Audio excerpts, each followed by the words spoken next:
Hello दोस्तों, स्वागत है आपका पर्सनालिटी डेवलपमेंट के पॉडकास्ट में। दोस्तों, शुरू करने से पहले हम आपको कुछ कहना चाहते हैं।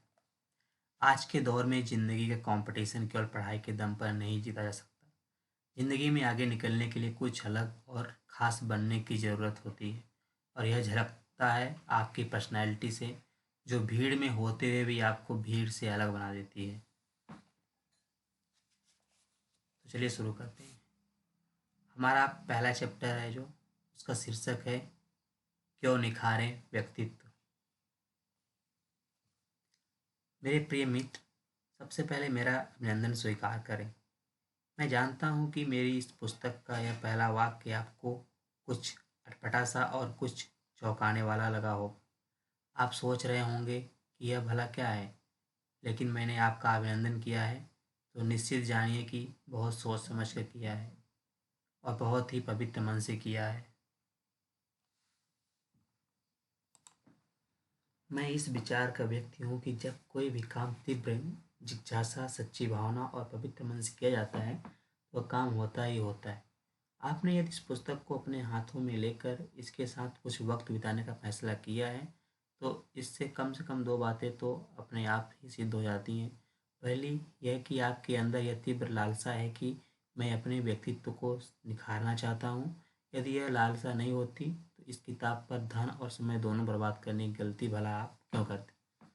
दूसरी बात यह कि यदि आप अपने व्यक्तित्व को निखारना चाह रहे हैं तो जाहिर है कि आप कहीं न कहीं इस बात को भी स्वीकार कर रहे हैं कि मेरे व्यक्तित्व में कुछ न कुछ कमी है, और वह कमी ऐसी है जिसे दूर किया जा सकता है। आपकी इस सोच में अपने व्यक्तित्व की कमी का एहसास और उस कमी को दूर किए जाने की संभावनाएं, ये दोनों ही बहुत गहरे मनोवैज्ञानिक तत्व शामिल हैं। मेरी इस बात पर विश्वास करें कि पानी उसी गिलास में डाला जा सकता है जो गिलास खाली हो और जिसमें पानी के रुकने की संभावना हो। आपके द्वारा इस पुस्तक को अपने दोनों हाथों में पकड़कर सतर्क चेतना से अपनी आंखों के सामने कुछ देर तक रखने का आपका फैसला चूंकि उस उदात्त भाव की ओर संकेत करता है, इसलिए मैंने आपका अभिनंदन किया है, क्योंकि मैं यह मानता हूँ कि आपका यह पवित्र भाव अभिनंदन किए जाने योग्य है। हालांकि विदेशों में तो यह बात बहुत पहले से ही थी, लेकिन भारत में व्यक्तित्व विकास को लेकर जो एक जबरदस्त चिंता फैली है वह पिछले कुछ सालों की ही देन है। इसमें कोई दो राय नहीं कि इस देन के पीछे पश्चिमी देशों की कार्यप्रणाली की सबसे सबसे बड़ा हाथ है। लेकिन इसका मतलब यह कतई नहीं है कि भारत में व्यक्तित्व विकास को कभी अधिक महत्व दिया ही नहीं गया है। इसे महत्व दिया गया है, और यह कहना गलत नहीं होगा कि सबसे ज़्यादा महत्व दिया गया है। हाँ, यह बात अलग है कि उस दौरान यह अलग से किसी विषय के रूप में मौजूद नहीं था, इसलिए न तो इस पर अलग से किताबें थीं और न ही इसे पढ़ाने वाली सुविधाएं ही थी।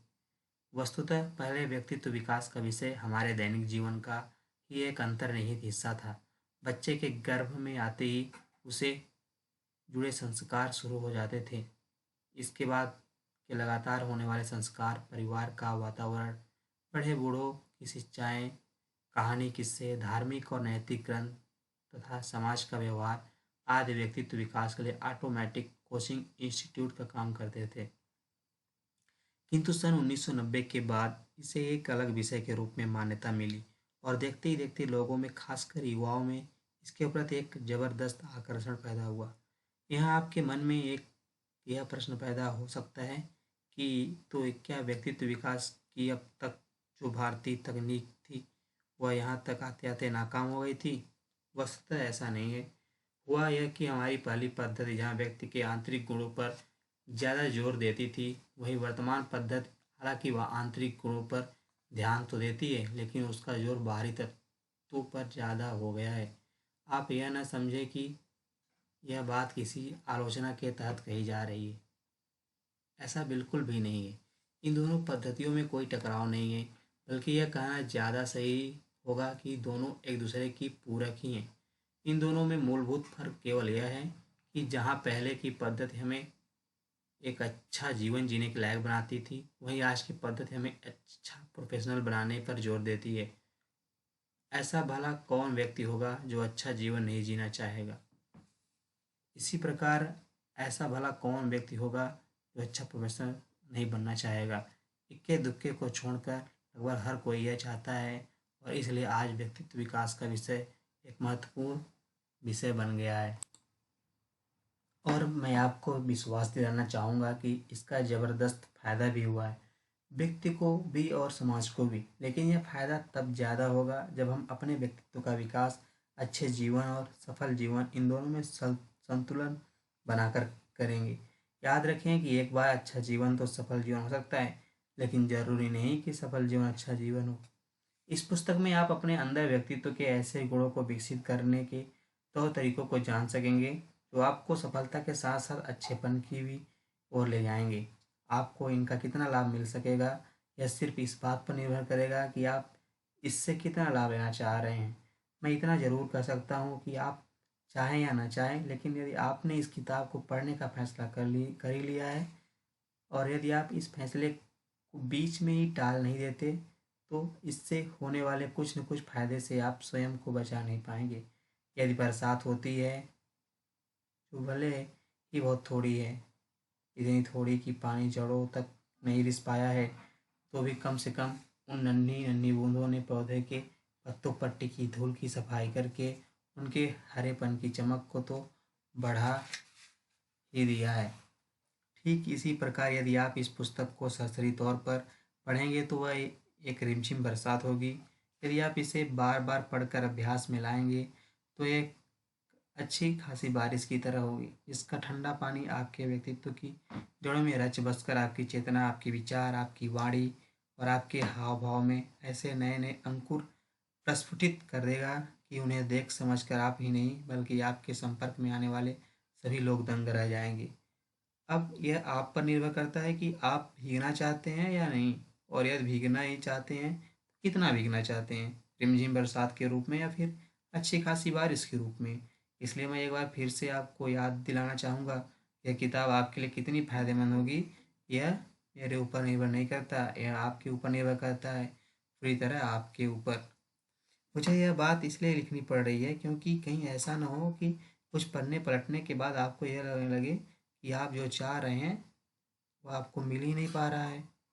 याद रखें कि जीवन में कोई भी महत्वपूर्ण और अस्थायी बदलाव मैकेनिकल तरीके से कभी नहीं होता। यहाँ तक कि यदि आपके विचारों में बदलाव आ गया और आपका भाव जगत ज्यों का त्यों बना रहा, तो विचारों में आया वह बदलाव लंबे समय तक टिका नहीं रहेगा, बल्कि कुछ समय बाद दिनों में इस तरह का टकराव होने लगेगा कि आप इससे परेशान हो उठेंगे। लेकिन यदि यही बदलाव भाव जगत के स्तर पर भी आ गया, तो विचार और भावों की ऐसी खूबसूरत जुगलबंदी तैयार होगी कि न केवल आपको ही मज़ा आएगा बल्कि उन लोगों को भी मज़ा आने लगेगा जो आपसे जुड़े हुए हैं। इस पुस्तक में आप इसी तरह की संपूर्ण अप्रोच को हर जगह महसूस करेंगे। अब मैं आता हूँ सीधे इस बात पर कि आपके अंदर वह एक ठोस और स्पष्ट दृष्टि पैदा कर सकूं, जिससे आप न केवल किसी व्यक्ति को ही समझ सकें बल्कि अपने व्यक्तित्व को भी साफ साफ देख सकें। ठंड के दिनों में फैली हुई धुंध के आप गवाह रहे हैं। सुबह के वक्त चारों ओर असीमित कोहरा फैला हुआ है। आप उठकर अपनी बालकनी में आते हैं, दालान में आते हैं और देखते हैं कि सड़क के पार कुछ भी नजर नहीं आ रहा है। काली सड़क एक लेटे हुए सुस्त अजगर की तरह पसरी हुई लगती है।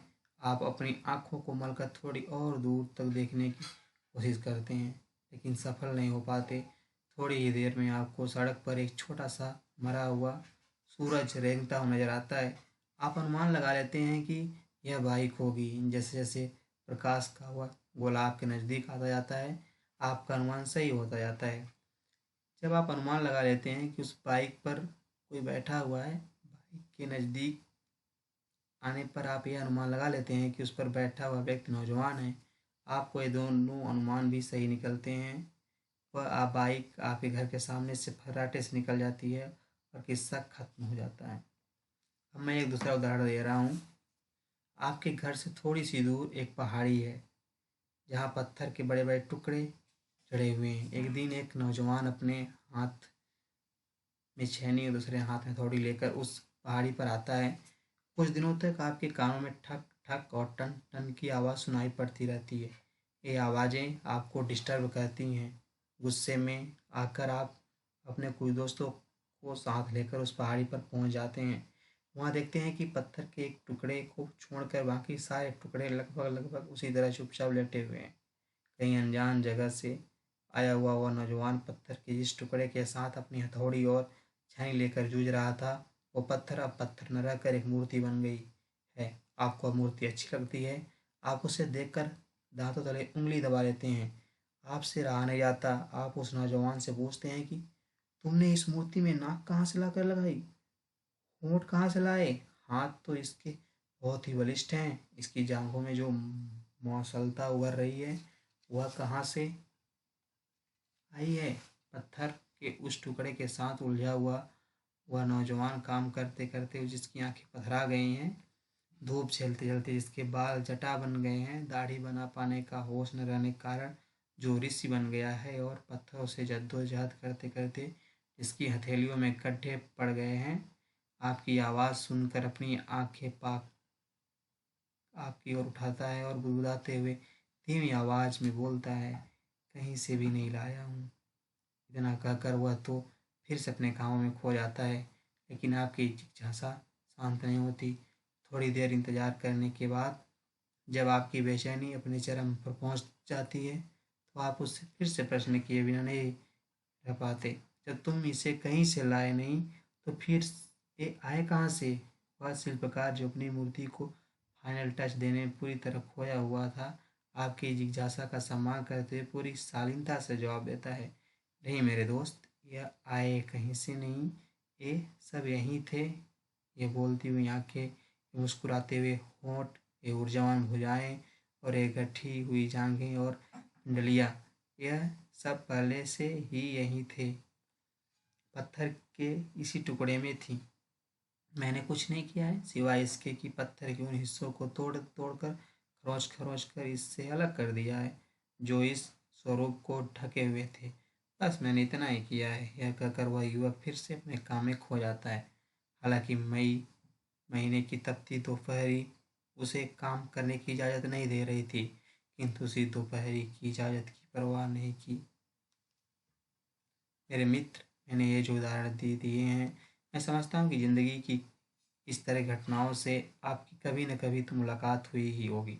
यदि नहीं हुई हो तो कुछ समय के लिए आप अपनी कल्पना में इन दोनों घटनाओं से मुलाकात करके आगे पढ़ना शुरू करें।